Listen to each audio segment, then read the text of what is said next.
آج ہم پھول نگر میں پیش آنے والے ایک کافی سنجیدہ اور پریشان کن واقعے پر بات کر رہے ہیں۔ یہ واقعہ ایک مقامی دکاندار اور ایک بہت ہی کم عمر بچی سے متعلق ہے، اور اس نے کئی اہم سوالات کھڑے کر دیے ہیں۔ ہمارے پاس جو معلومات ہیں وہ ہمیں فراہم کردہ مواد سے ملی ہیں۔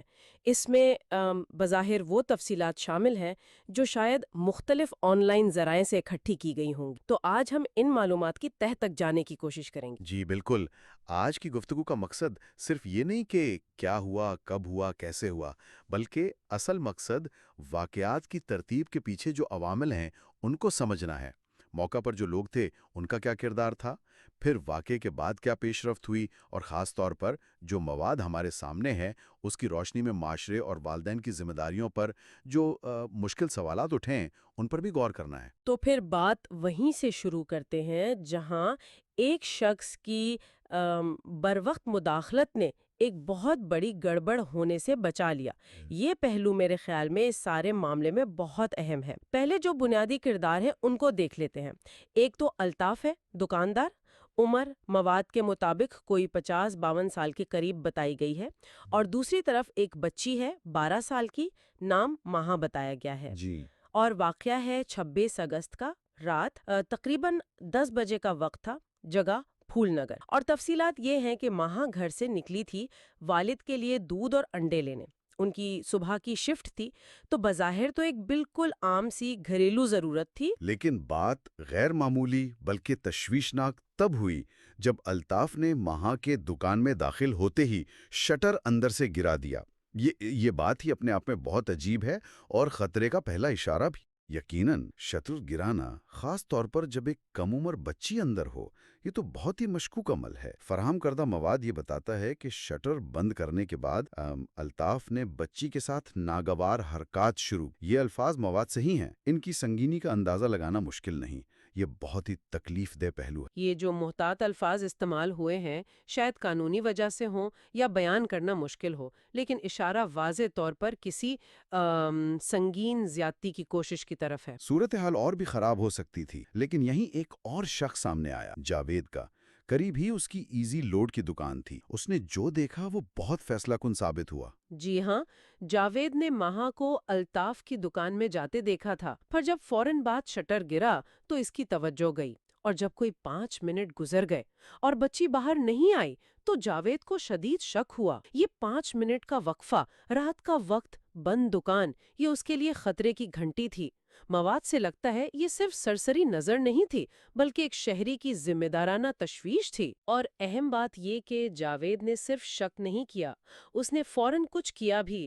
مواد کہتا ہے کہ اس نے اپنا موبائل فون نکالا اور کیمرہ آن کر لیا، اور اس سے بھی بڑھ کر اس نے خاموشی سے اپنی دکان پر جو دوسرے گاہک تھے ان کو بھی بتایا۔ یہ نکتہ بہت اہم ہے۔ دیکھیے، اس نے خود تو قدم اٹھایا ہی، آس پاس کے لوگوں کو بھی شامل کیا۔ اور دلچسپ بات یہ ہے کہ مواد بتاتا ہے ان لوگوں نے بھی فوراً اپنے موبائل نکال کر ریکارڈنگ شروع کر دی۔ یہ تو ایک طرح سے فوری کمیونٹی ایکشن ہو گیا۔ ٹیکنالوجی کی مدد سے وہ سب مل کر پھر الطاف کی دکان کی طرف گئے۔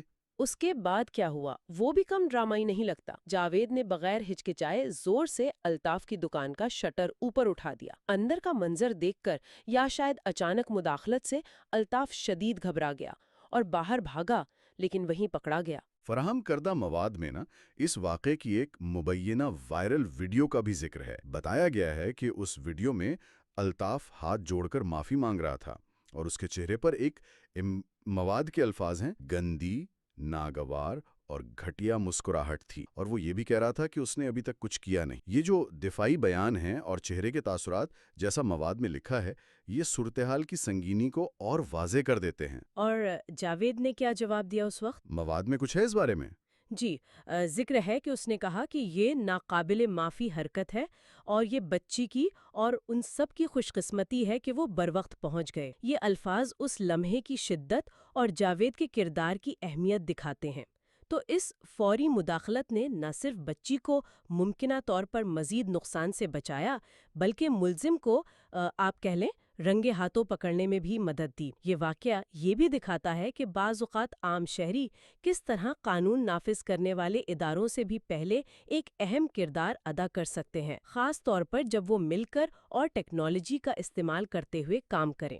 اس فوری کارروائی کے بعد پھر قانون حرکت میں آیا۔ بتایا گیا ہے کہ فوراً 15 پر کال کی گئی۔ تھانہ سٹی پھول نگر کی پولیس مواد کے مطابق بہت تیزی سے موقع پر پہنچی۔ جی، پولیس کا فوراً آنا بہت اہم تھا۔ انہوں نے موقع پر ہی الطاف کو تحویل میں لے لیا۔ اس کے بعد پھر باقاعدہ قانونی کارروائی شروع ہوئی۔ بچی کے والد محمد شہزاد وہ مدعی بنے اور الطاف کے خلاف متعلقہ دفعات کے تحت مقدمہ درج ہو گیا۔ لیکن کہانی یہاں ختم نہیں ہوئی۔ فراہم کردہ مواد میں میڈیا رپورٹس کا حوالہ دے کر ایک اور واقعے کا بھی ذکر ہے جو اگلے دن ہوا۔ جی، مواد میں درج میڈیا رپورٹس کے مطابق جب پولیس الطاف کو غالباً تھانے یا عدالت لے جا رہی تھی مزید کارروائی کے لیے، تو اس نے مزاحمت کی۔ رپورٹس میں یہ دعویٰ بھی ہے کہ اس نے پولیس اہلکاروں سے پستول چھین کر استعمال کرنے کی کوشش کی۔ اوہ! اور اسی کشمکش میں جیسا ان رپورٹس میں ہے وہ اپنے ہی پستول سے زخمی ہو گیا؟ جی، رپورٹس کے مطابق گولی اسی کے پستول سے چلی اور اس کے جسم کے ایک حساس حصے پر لگی۔ اچھا۔ بالکل۔ تو ان رپورٹس کی بنیاد پر اسے پھر فوراً طبی امداد کے لیے اسپتال منتقل کر دیا گیا۔ یہ بات واضح کرنا ضروری ہے کہ یہ تفصیلات فراہم کردہ مواد میں میڈیا رپورٹس کے حوالے سے ہم صرف وہی معلومات دے رہے ہیں جو ہمیں ملی۔ اس واقعے کی اصل نوعیت اور تفصیلات تو یقیناً پولیس تفتیش میں ہی سامنے۔ یہ پورا سلسلہ گرفتاری سے لے کر اس مبینہ مزاحمت اور زخمی ہونے تک یہ کیس کی پیچیدگی اور سنگینی کو واقعی بڑھا دیتا ہے۔ اب ہم گفتگو کے ایک اور شاید سب سے زیادہ حساس پہلو کی طرف آتے ہیں جو فراہم کردہ مواد میں اٹھایا گیا ہے۔ جی، اور یہ پہلو والدین کی ذمہ داری سے متعلق۔ فراہم کردہ مواد میں اس حوالے سے کافی سخت تنقید کی گئی ہے، یا کم از کم سنجیدہ سوالات ضرور اٹھائے گئے ہیں۔ خاص طور پر مواد میں اس بات پر سوال اٹھایا گیا ہے کہ رات کے 10 بجے پھول نگر جیسے علاقے کی گلیاں جو یقیناً سنسان ہو سکتی ہیں اس وقت، وہاں ایک 12 سالہ بچی کو سودا لینے اکیلے کیوں بھیجا گیا ہے؟ یہ سوال حفاظت کے لحاظ سے پوچھا گیا ہے۔ اور یہ تنقید مزید گہری ہوتی ہے جب مواد اس بات پر حیرت ظاہر کرتا ہے کہ بچی کے والدین کو اتنی دیر تک یہ احساس کیوں نہیں ہوا کہ ان کی بیٹی گھر واپس نہیں آئی۔ مواد میں یہ موازنہ کیا گیا ہے کہ قریب کا دکاندار جاوید، اس نے تو صرف 5 منٹ میں غیر معمولی صورتحال کو بھانپ لیا، خطرے کا اندازہ لگا لیا، جبکہ بظاہر گھر والوں کو اس سے زیادہ وقت تک بچی کی غیر موجودگی کا پتہ نہیں چلا۔ کیا مواد میں اس کی کوئی وجہ بتائی گئی ہے یا والدین کا کوئی موقف؟ نہیں، مواد میں والدین کی طرف سے کوئی وضاحت یا ان کا پہلو شامل نہیں ہے۔ یہ بنیادی طور پر ایک تنقیدی زاویہ ہے جو مواد میں پیش کیا گیا ہے۔ اس میں والدین کے ممکنہ حالات کیا تھے، کیا مجبوری تھی، اس کا کوئی ذکر نہیں ہے۔ بس فیصلے پر اور اس کے بعد نگرانی میں بظاہر کمی پر سوال اٹھائے گئے ہیں۔ اور مواد کا مجموعی پیغام کیا نکلتا ہے اس حوالے؟ مواد بہت واضح طور پر کہتا ہے کہ بچوں کی حفاظت کو یقینی بنانا والدین کی کلیدی ذمہ داری ہے۔ اس میں یہ نقطہ اٹھایا گیا ہے کہ صرف ضرورتیں پوری کرنا کافی نہیں، بلکہ بچوں کو اچھے برے کی تمیز سکھانا، ممکنہ خطرات سے آگاہ کرنا، ان پر نظر رکھنا، یہ سب والدین کی بنیادی ذمہ داری۔ مواد کا جو انداز ہے وہ یہ ظاہر کرتا ہے کہ والدین اپنے بچوں کی بھلائی اور حفاظت کے لیے بنیادی طور پر جواب دہ ہیں۔ یہ بات کہ والدین کو زیادہ محتاط اور ذمہ دار ہونا چاہیے، یہ فراہم کردہ مواد میں بار بار سامنے آتی ہے۔ یہ یقیناً ایک بہت ہی حساس معاملہ ہے اور اس پر مختلف باتیں ہو سکتی ہیں، لیکن جیسا آپ نے کہا، ہم یہاں صرف وہ پیش کر رہے ہیں جو فراہم کردہ مواد میں کہا گیا ہے۔ اس تنقید کو اسی تناظر میں دیکھنا ضروری ہے۔ بالکل، ہمارا مقصد یہاں کسی پر الزام لگانا نہیں ہے، بلکہ جو معلومات ہمیں دی گئی ہیں ان کا غیر جانبدارانہ تجزیہ کرنا ہے، جس میں یہ تنقیدی نقطہ بھی شامل ہے۔ یہ سوالات چاہے کتنی ہی مشکل کیوں نہ ہوں، مواد کا حصہ ہیں اور ان پر غور کرنا اہم ہے تاکہ مستقبل میں ایسے واقعات سے بچا جا سکے۔ تو اس ساری بات چیت کو اگر ہم سمیٹیں تو جو اہم نکات سامنے آئے ہیں وہ یہ ہیں: اول، بظاہر ایک منصوبہ بندی سے ایک کم سن بچی کو نشانہ بنانے کی کوشش ہوئی۔ دوم، ایک راہگیر جاوید، اس کی غیر معمولی چوکسی اور فوری بہادرانہ مداخلت نے ممکنہ طور پر ایک بہت بڑے سانحے کو ٹال دیا۔ سوم، اس مداخلت میں صرف جاوید اکیلا نہیں تھا، بلکہ کمیونٹی کے دوسرے لوگوں نے بھی ریکارڈنگ کر کے اور ساتھ جا کر اپنا کردار ادا کیا، جو شہری ذمہ داری اور ٹیکنالوجی کے استعمال کی ایک مثال ہے۔ چہارم، پولیس اور قانونی نظام نے فوراً رد عمل دکھایا، ملزم گرفتار ہوا اور مقدمہ بھی درج ہوا۔ اور پنجم، اور یہ بہت اہم ہے کہ یہ نقطہ فراہم کردہ مواد سے لیا گیا ہے، بچوں کی حفاظت خاص طور پر رات کے وقت اور والدین کی نگرانی کے حوالے سے سنجیدہ اور مشکل سوالات اٹھائے گئے ہیں۔ یہ سوالات ایسے ہیں جن پر معاشرتی سطح پر سوچ بچار کی ضرورت ہے۔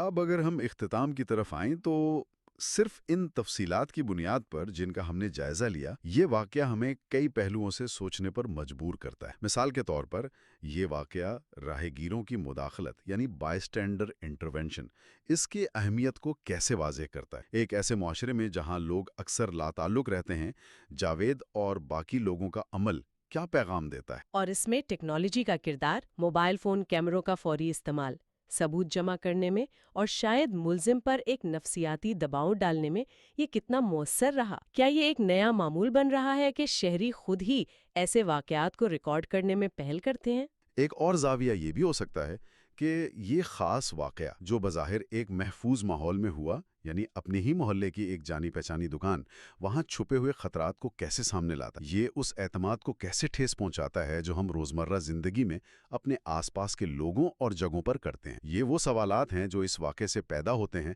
اور جن پر مزید سوچا جا سکتا ہے تاکہ ہم ایک زیادہ محفوظ معاشرہ بنا سکیں۔